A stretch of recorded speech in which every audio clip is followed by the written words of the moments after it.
الحمد لله وكفى والسلام على عباده الذين اصطفى أما بعد فأعوذ بالله من الشيطان الرجيم بسم الله الرحمن الرحيم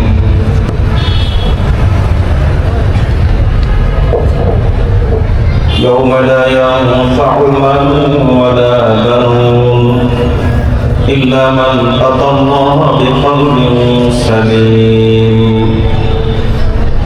بارك الله لنا ولكم في القرآن العظيم ونفعنا به. أستغفر الله لي ولكم ولسائر المسلمين إنه هو الغفور الرحيم. اللهم صل على سيدنا محمد وعلى آل سيدنا محمد وبارك وسلم. اللهم صل على سيدنا محمد وعلى آل سيدنا محمد وبارك وسلم. اللهم صل على سيدنا محمد وعلى آل سيدنا محمد وبارك وسلم. Cordoba Islamic institute Jessore ও স্থানীয় যুব সমাজের উদ্যোগে আয়োজিত শানে সাহাবা মহাসম্মেলনের চলতি অধিবেশনের সম্মানিত সভাপতি, উপস্থিত উলামায়ে কেরাম, মুরব্বিয়ান ইজাম, দূর দূরান্ত থেকে আগত সর্বস্তরের মুসলমান ভাইরা, বিশেষ করে আমার যুবক ভাইরা, আরো বিশেষ করে পর্দার আগে বিখ্যাত আমার মা বোনেরা, সাহাবায়ে কেরাম রাদিয়াল্লাহু তাআলা আজমাইন, তাদের মধ্যে সর্বশ্রেষ্ঠ সাহাবী ছিলেন হযরত আবু বকর সিদ্দিক রাদিয়াল্লাহু তাআলা। সাহাবায়ে কেরামের শাগির্দ যারা, তাদের মধ্যে সর্বশ্রেষ্ঠ শাগির্দ বা তাবেঈ ছিলেন অধিকাংশ আলেমের মধ্যে হযরত হাসান বসরি রাহিমাহুল্লাহ। হাসান বসরি রাহিমাহুল্লাহ নাম শুনে নাই আমার ধারণা মতে এরকম মুসলমান নাই। হাসান বসরি রাহিমাহুল্লাহ তাকে সর্বশ্রেষ্ঠ তাবেঈ মনে করা হয়। এত বড় মর্যাদাবান তিনি কেন হয়েছিলেন, কিভাবে হয়েছিলেন, উলামায়ে কেরাম লেখেন অনেক কারণ, তার মধ্যে মৌলিক কারণ দুইটা। একটা হলো এই হাসান বসরি রাহিমাহুল্লাহর আম্মা উম্মুল মুমিনিন হযরত উম্মে সালামা রাদিয়াল্লাহু তাআলা আনহার খেদমত করতেন। আমাদের আম্মা জান নবীর স্ত্রী হযরত উম্মে সালামা রাদিয়াল্লাহু তাআলা আনহার খেদমত করতেন।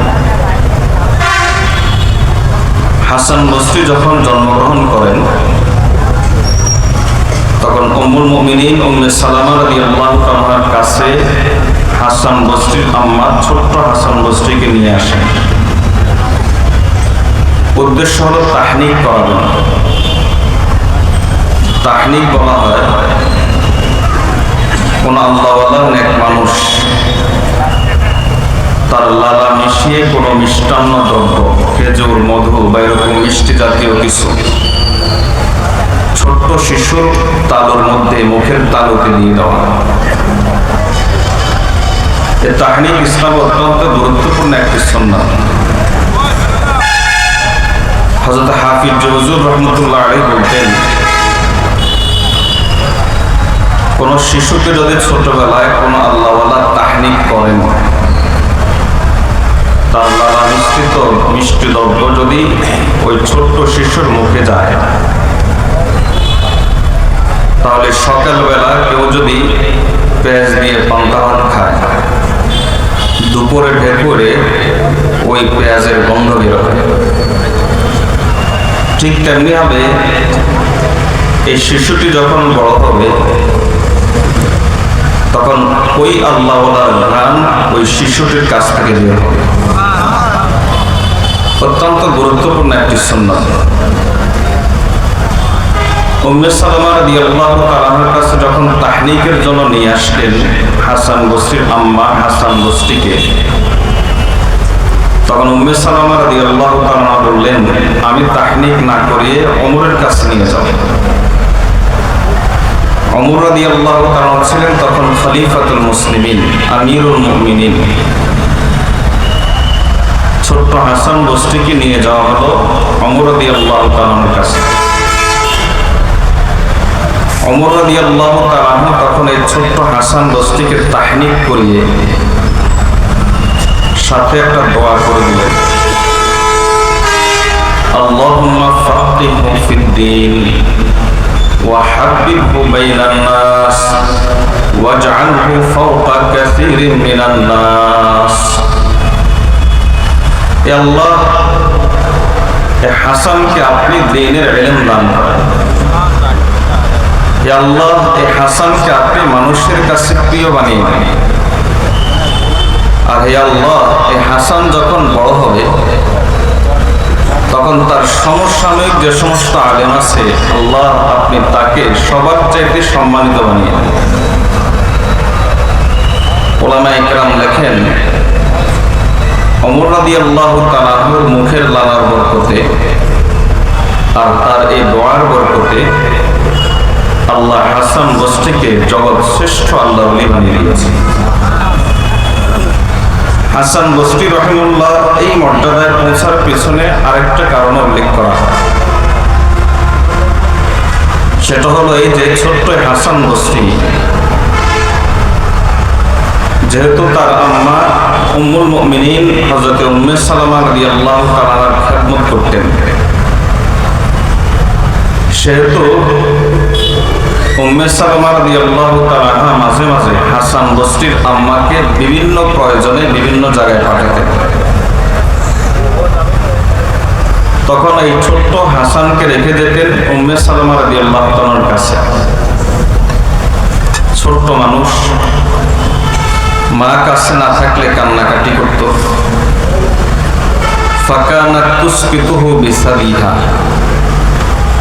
তখন উম্মে সালামা রাদিয়াল্লাহু তাআলা তার বুকের দুধ দিয়ে ছোট্ট হাসান বসরির কান্না থামিয়ে দিতেন। উলামায়ে কেরাম লেখেন, নবী সাল্লাল্লাহু আলাইহি ওয়াসাল্লামের পরিবারের সাথে এই সম্পৃক্ততার কারণে, এই ঘনিষ্ঠতার কারণে আল্লাহ তাআলা তাকে জগৎশ্রেষ্ঠ তাবেঈ বানিয়ে দিয়েছিলেন। তিনি কত বড় আলেম ছিলেন এর একটা ছোট্ট দৃষ্টান্ত দিয়েই সামনের কথায় চলে যাব। একবার হযরত আনাস রাদিয়াল্লাহু তাআলা নবীজির খাদেম, আল্লাহ রাসূল সাল্লাল্লাহু আলাইহি ওয়াসাল্লামের বিশিষ্ট সাহাবী, তার কাছে এক লোক আসলো একটা মাসআলা জানার জন্য। আনাস রাদিয়াল্লাহু তাআলা বললেন যে মাসআলা আমি বলবো না, মাসআলাটা তুমি হাসানের কাছ থেকে জেনে নাও। সামনের ওই লোকটা একটু রাগ করে ফেলল, যে আমি আসছি আপনার কাছে মাসআলা জানার জন্য, আপনি আল্লাহ রাসূলের সাহাবী, আর আপনি কোন হাসানের কাছে পাঠাচ্ছেন? যুবক মানুষ, এখনো বয়সও ঠিক মতো হয় নাই। আনাস রাদিয়াল্লাহু তাআলা উত্তর দিচ্ছিলেন, এর কারণ হলো قد سمع وسمعنا وحفظ ونسينا। এর কারণ হলো হাসানও ইলম শিখেছে, আমরাও ইলম শিখেছি।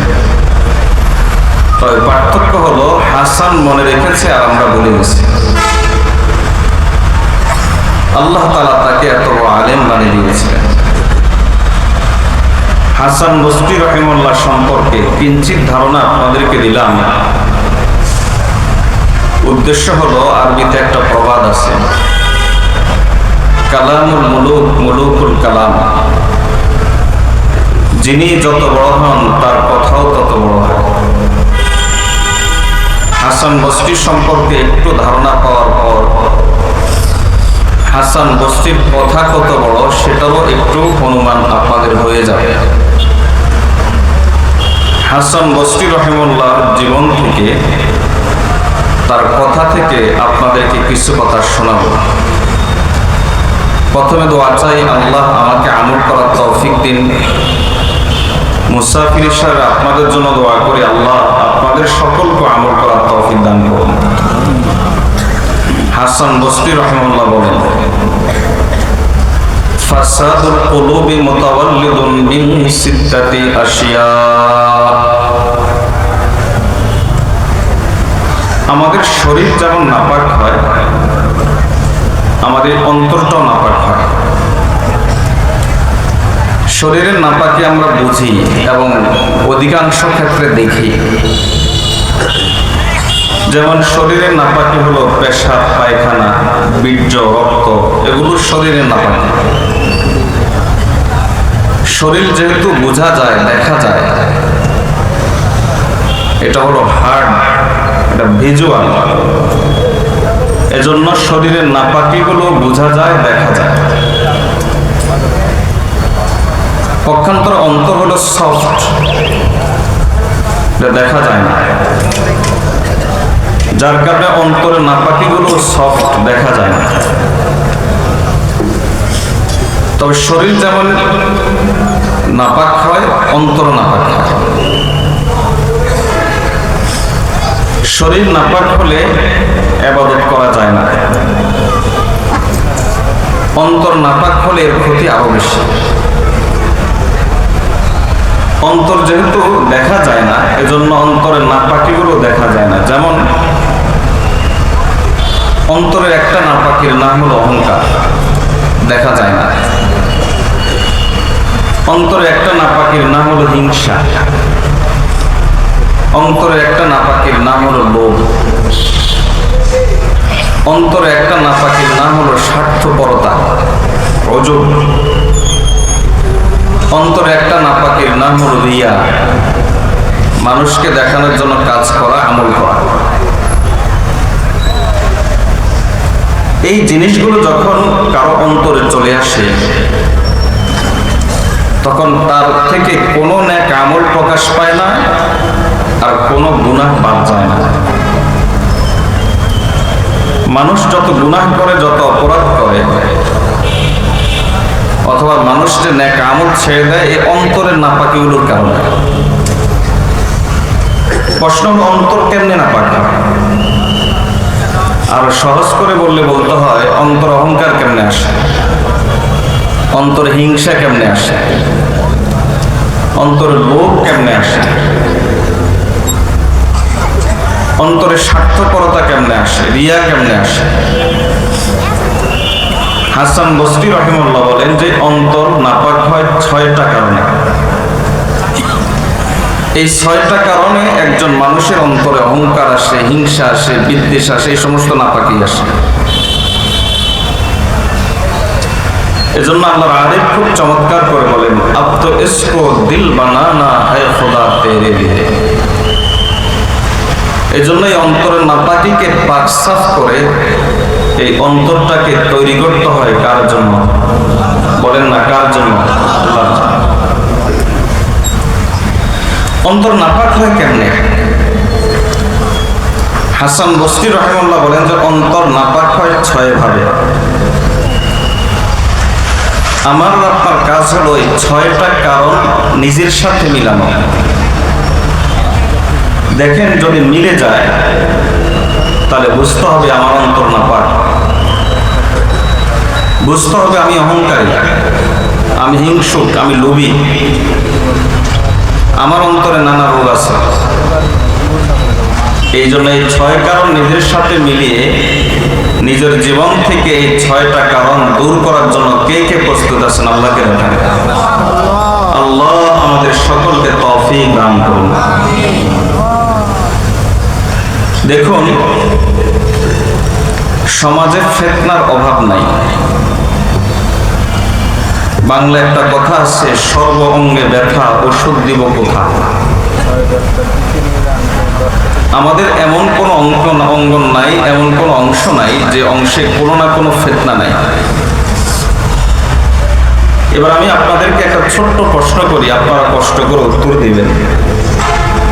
কিয়ামত কি পিছিয়ে যাচ্ছে না সামনে গিয়ে আসছে? আর কিয়ামতের একটা আলামত হলো ফিতনা বেড়ে যাওয়া। গত শুক্রবারে আল্লাহ একটা ঝাঁকুনি দিয়েছেন। এই ঝাঁকুনির কারণ হলো আমাদের ফিতনা। আকীদার দিকে তাকান, কাদিয়ানি ফিতনা। আকীদার দিকে তাকান, সেখানে আছে হিজবুত তাওহীদ ফিতনা, খ্রিস্টান মিশনারিদের ফিতনা, লামাযাবি ফিতনা, সাহাবার সমালোচনার ফিতনা। আবার আমলের দিকে তাকান, সেখানেও ফিতনা। ফিতনার অভাব নাই। এই সমস্ত ফিতনা থেকে আপনি নিরাপদ থাকবেন যদি অন্তরটাকে পাকসাফ করে দিতে পারেন। অন্তরটাকে পাকসাফ করতে পারলে আল্লাহ তাআলা দুনিয়ার জীবনও আপনাকে শান্তির করে দিবেন, আখিরাতের জীবনও শান্তির করে দিবেন। একটা জিনিস বলেন তো, এই সমস্ত কিছুর খাজানা কার কাছে? কাজে শান্তি, নিরাপত্তা, ইলম, আমল, ঈমান সবকিছুর খাজানা আল্লাহর কাছে। আল্লাহর আরেক খুব সুন্দর করে বলেন, জব কাহা মাইনে মেরা আল্লাহ হাল দেখ, জবাব আয়া বান্দা তেরা নামায়ে আমাল। আমি যখন বললাম, আল্লাহ আমার অবস্থা খারাপ, একটু দেখেন না। আল্লাহ কেমন যেন উত্তর দিচ্ছেন, ভালো কথা বান্দা, এর আগে তোর আমল নামাটা তুই দেখ। এজন্য সমাজকে পরিশুদ্ধ করতে হলে আগে নিজে পরিশুদ্ধ হতে হবে, আর আমাদেরকে পরিশুদ্ধ করতে হলে অন্তরটাকে পাকসাফ করতে হবে। যাই হোক, সরাসরি কথায় চলে যাচ্ছি। অন্তর নাপাক হয় কয় কারণে? 6 কারণে। অন্তর নাপাক হওয়ার 1 নম্বর কারণ, একটু খেয়াল করে শুনবেন। হাসান বসরি রাহিমাহুল্লাহ বলেন, ইউজনিবুনা বিরাজাইত তাওবাতি। অন্তর নাপাক হওয়ার 1 নম্বর কারণ হলো এই চিন্তা করে গুনাহ করা, পরে ভালো হয়ে যাবে। আমার ধারণা মতে আমাদের সমাজের অধিকাংশ মানুষ শুধু এই চিন্তা করে গুনাহ করে, পরে তাকলিয়ে গিয়ে ঠিক হয়ে যাবে, পরে হজ করে ভালো হয়ে যাবে, পরে বুড়া হয়ে গেলে দাঁড়িটাই রেখে ঠিক হয়ে যাবে, বুড়ি হয়ে গেলে বোরকা টোরকা পরবো, নামাজ কালাম ধরবো, তওবা তিল্লা করে ঠিক হয়ে যাবে। এই চিন্তাটা আমাদের সমাজের অধিকাংশ মানুষের। হাসান বসরি রাহমাতুল্লাহ আলাইহি অন্য জায়গাতে বলেন, ওয়ায়াকুলুল মুনাফিকু সাওয়াদুন নাসি কাসীর সায়ুগফারু লি ওয়া ইয়াতামান্না আলাল্লাহ ওয়া ইউসিউল আমাল। হাসান বসরি রাহমাতুল্লাহ এই কথাটা শোনার সময় নিজের সাথে একটু মিলান, দেখেন তো যে আমি নিজে মুমিন না মুনাফিক।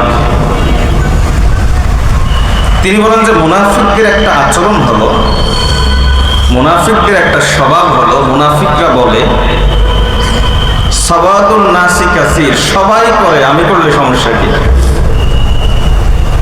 সবাই করে আমি করলে সমস্যা কি? এই চিন্তাটা কার বলেন? মুনাফিকদের। সবাই করে আমি করলে অসুবিধা কি? এই চিন্তা করে সে গুনাহ ছাড়ে না, আর সে চিন্তা করে যে সবাই মাপ পেলে আমিও মাপ পেয়ে যাব। আল্লাহর রহমতের কাছে সে অন্যায় আশা করে। এরপরে ওয়ায়ুসিউল আমল, আর সে ভালো হয় না, আমল খারাপ করে। একটা জিনিস দেখেন, একটা ছোট্ট দৃষ্টান্ত দেই। যে লোকটা অফিসে ঘুষ খায় অথবা পিছনে স্বৈরাচারী সরকারের আমলে যে লোকগুলো হাজার হাজার কোটি টাকা চুরি করে দেশে নিয়ে গেছে, বলেন তো এগুলো মরবে এই চিন্তা কি ছিল না? এটা কি জানতো না? জানতো, কিন্তু অপরাধ করছে কেমনে? কেন? পরে তওবা তিল্লা করে দান সদকা করবো, হজ করবো, ভালো হয়ে যাবে। এই চিন্তা করে অধিকাংশ মানুষ অধিকাংশ অপরাধ করে। শুধুমাত্র একটা লোভ দেখেন, লোভের কারণে তো মানুষ ঘুষ খায়, লোভের কারণে তো মানুষ দুর্নীতি করে, লোভের কারণে মানুষ কুদৃষ্টি দেয়। এর শুধু লোভটা দেখেন। রাসূলুল্লাহ সাল্লাল্লাহু আলাইহি ওয়াসাল্লাম দৃষ্টান্ত দিচ্ছেন, এই একটা লোভ যদি অন্তরে চলে আসে, নবী সাল্লাল্লাহু আলাইহি ওয়াসাল্লাম বলেন, মা জিবানে জাইআন উরসিলা আলা গানামিন বিআফসাদা লাহা মিন হিরসিল মারই আলাল মালি ওয়াশ-শারফি লিদীনিহি। নবী সাল্লাল্লাহু আলাইহি ওয়াসাল্লাম বলেন যে দুইটা ক্ষুধার্ত বাঘকে একটা বকরির সামনে রেখে দিলে ওই বকরিটার কি অবস্থা হবে? নবী সাল্লাল্লাহু আলাইহি ওয়াসাল্লাম বলেন যে দুইটা ক্ষুধার্ত বাঘকে একটা বকরির সামনে রেখে দিলে ওই বকরির যে অবস্থা হবে। নবী দুইটা ক্ষুধার্ত বাঘের কথা কেন বললেন, একটার কথা কেন বললেন না? কারণ একটা ক্ষুধার্ত বাঘের সামনে একটা বকরি যদি পড়ে, ওই বাঘটা যদি আক্রমণ করে, তাহলে আরেক দিক থেকে বকরিটা দৌড়ে ভেঙে যাওয়ার সম্ভাবনা আছে। দুই মাথায় যদি দুইটা ক্ষুধার্ত বাঘ দাঁড়িয়ে থাকে, তাহলে ওই বকরিটার উপর আক্রমণ করলে সে চাইলেও আরেক দিক থেকে ভেঙে যেতে পারবে না। একদিক থেকে একটা দৌড়ানি দিলে আরেক দিক থেকে একটা ধরে ফেলবে। নবী সাল্লাল্লাহু আলাইহি ওয়াসাল্লাম বলেন যে দুইটা ক্ষুধার্ত বাঘের সামনে একটা বকরিকে রাখলে ওই বকরির যে অবস্থা হয়, একজন দুনিয়া লোভী তার সামনে দ্বীন, ইসলাম, ধর্ম, রাষ্ট্র, মানুষের আমানত এগুলোকে রাখলে ওই ধর্ম, রাষ্ট্র, দ্বীন, ঈমান, ইসলাম, আমানত এগুলোর এই অবস্থা হবে। যখন মানুষ এরকম সবাই অন্তর নাপাক হয়ে যাবে, হাদিসে রাসূলুল্লাহ সাল্লাল্লাহু আলাইহি ওয়াসাল্লাম তখন একটা চিত্র এঁকে দেন, তখন মানুষের অবস্থা কেমন হবে? কারণ মানুষের অন্তর সবার নাপাক। নাপাক অন্তর দিয়ে কুকুরের পেটে ঘি হজম হয় না, যার কারণে নাপাক অন্তর দিয়ে সত্য মিথ্যা পার্থক্য করতে পারবে না। নবী সাল্লাল্লাহু আলাইহি ওয়াসাল্লাম বলেন তখন অবস্থা হবে কেমন? বুঝবে এই লোকটা লোভী, এই লোকটা চোর, এই লোকটা দুর্নীতিবাজ, এই লোককে আমি যদি ভোট দিই, নির্বাচিত করি, তাহলে এই লোকটা সন্ত্রাসী পালবে, রাষ্ট্রের সম্পদ আত্মসাৎ করবে। এরপরও মানুষ তাকে বিশ্বাস করে তার নিজের সম্পদ সবকিছু তার কাছে তুলে দিবে। নবী সাল্লাল্লাহু আলাইহি ওয়াসাল্লাম বলেন যে বুঝবে এই লোকটা ভালো মানুষ, এরপরও মানুষ বলবে যে এই লোকটা পারবে না। বলেন তো আমাদের সমাজে এই অবস্থা চলছে কিনা? চলে নাই মনে হয়। এই অবস্থা চলে কিনা? কেন? কারণ আমাদের অন্তর নাপাক। অন্তর নাপাক হওয়ার একটা বড় কারণ হলো এই চিন্তা করে গুনাহ করা, আচ্ছা পরে ঠিক হয়ে যাবে। শয়তান আমাদের অত্যন্ত চালাক দুশমন। একদিকে শয়তান ব্যক্তির সামনে তার চাইতে বড় অপরাধীকে পেশ করে, এরপর বুঝায় তুই তার চাইতে ভালো আছো। যেমন যে সমিতিতে সুদ খায়, শয়তান তারে বুঝায় ব্যাংকের সুদ তো খাস নাই, ভালো আছো তুই। যে প্রেম করে পর নারীর সাথে কথা বলে, মোবাইলে কথা বলে, শয়তান তাকে বুঝায় প্রেম করছো, দু চারটা কথা কইছ, একসাথে এক জায়গায় হোটেলে তো রাত কাটাস নাই, বেবিচার তো করছ না। যে বেবিচারে লিপ্ত হয় শয়তান তাকে বুঝায় আরে বেবিচার করছ, এখনো তো যার সন্তান জন্ম হয় না, ছেলে মেয়ে তো হয়ে যায় না। ছেলে মেয়ে যদি হয়ে যায় শয়তান তাকে বুঝায় ছেলে মেয়ে হয়েছে, কি হয়েছে, ধরা তো কাজ নাই। এভাবে তার সামনে তার চাইতে বড় অপরাধীকে পেশ করে। প্রসঙ্গত বলি যে আমাদের সমাজে এখন নতুন নতুন আত্মীয়র নাম শোনা যায়। যেমন মুরব্বীরা বলবেন একটু কষ্ট করে, আপনাদের সময় গার্লফ্রেন্ড নামক কোন আত্মীয় ছিল? বলেন নাই ছিল? আপনাদের সময় বয়ফ্রেন্ড নামে কোনো আত্মীয় ছিল? এখন কোত্থেকে আসবে? এখন দেখবেন নতুন আত্মীয় বয়ফ্রেন্ড গার্লফ্রেন্ড। মিডিয়া এত বদের বদ, বয়ফ্রেন্ডকে স্বামীর মর্যাদায় নিয়ে যায় আর গার্লফ্রেন্ডকে স্ত্রীর জায়গায় নিয়ে যায়। নাটক সিনেমাতে এখন বয়ফ্রেন্ড গার্লফ্রেন্ড এগুলোই শেখানো হয়, কোনো কিছু শেখানো হয় না। পরিষ্কার কথা বুঝে রাখেন, যেই ছেলেটা অন্য মেয়ের সাথে প্রেম করে বয়ফ্রেন্ড হয়, ইসলামের দৃষ্টিতে সে বয়ফ্রেন্ড নয়। ইসলামের দৃষ্টিতে ওই ছেলেটা একটা লম্পট ছাড়া আর কিছু নয়। আর যেই মেয়েটা গার্লফ্রেন্ড, পর ছেলের সাথে কথা বলে নিজেকে গার্লফ্রেন্ড পরিচয় দেয়, আমি অমুকের গার্লফ্রেন্ড, আমার বয়ফ্রেন্ড আছে, আমার বয়ফ্রেন্ড আছে, এই কথাটা যে মেয়েটা বলতে পারে, ইসলামের দৃষ্টিতে সোজা বাংলায় ওই মেয়েটা একটা প্রস্টিটিউট, ওইটা বেশ্যা ছাড়া আর কিছু নয়। ইসলামে বয়ফ্রেন্ড আর গার্লফ্রেন্ড বলতে কোনো কিছু নাই, শয়তানের চাপ। শয়তান বুঝায় যে তোর চাইতে অমুক আরো কম অপরাধ করে। মূলত নিয়ম কি? হাকিমুল উম্মত মুজাদ্দিদ মিল্লাত শাহ আশরাফ আলী থানভী রাহমাতুল্লাহ আলাইহির একটা কথা বলেই সামনের পয়েন্টে চলে যাব।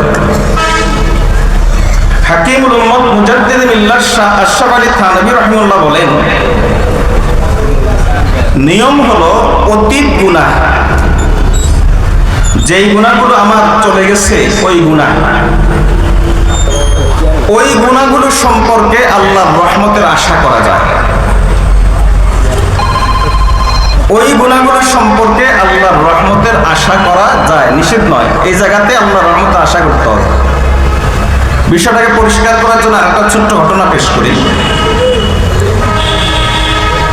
হযরত ওমর রাদিয়াল্লাহু তাআলার কাছে এক যুবক আসলো, এসে বলল যে হযরত, গুনাহ ছাড়তে পারি না। বলে সমস্যা কি? যখন এই গুনাহ ছাড়তে যাই তখন এই অন্তরে আল্লাহর রহমতের আশা তৈরি হয়, চিন্তা আসে যে আল্লাহ মাফ করবেন, গুনাহ করলে সমস্যা কি, যার কারণে গুনাহ ছাড়তে পারি না। ওমর রাদিয়াল্লাহু তাআলা বললেন যে আল্লাহর বান্দা, সব জায়গায় যদি আল্লাহর রহমতের আশা হয় তাহলে আল্লাহর আযাবের ভয়টা কোথায় হবে? একটা জায়গা তো থাকতে হবে যেখানে আল্লাহর আযাবের ভয় করতে হবে। তাহলে বোঝা গেল সব জায়গায় আল্লাহর রহমতের আশা নয়, আবার সব জায়গায় আল্লাহর আযাবের ভয় নয়। কিছু জায়গা আছে রহমতের আশা করতে হয়, আর কিছু জায়গা আছে আল্লাহর আযাবের ভয় করতে হয়।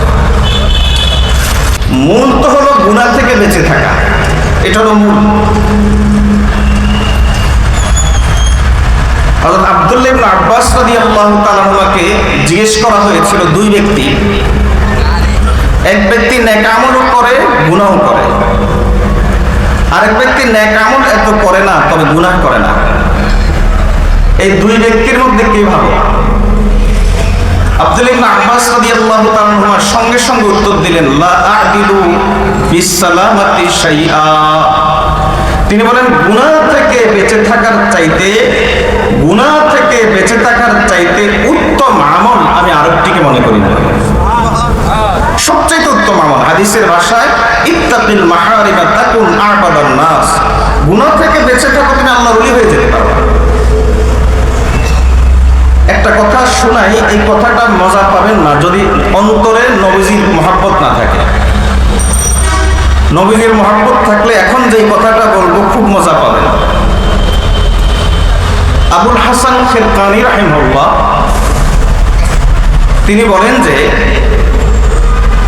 একটা লোক একদিন গুনাহ থেকে বেঁচে থেকেছে,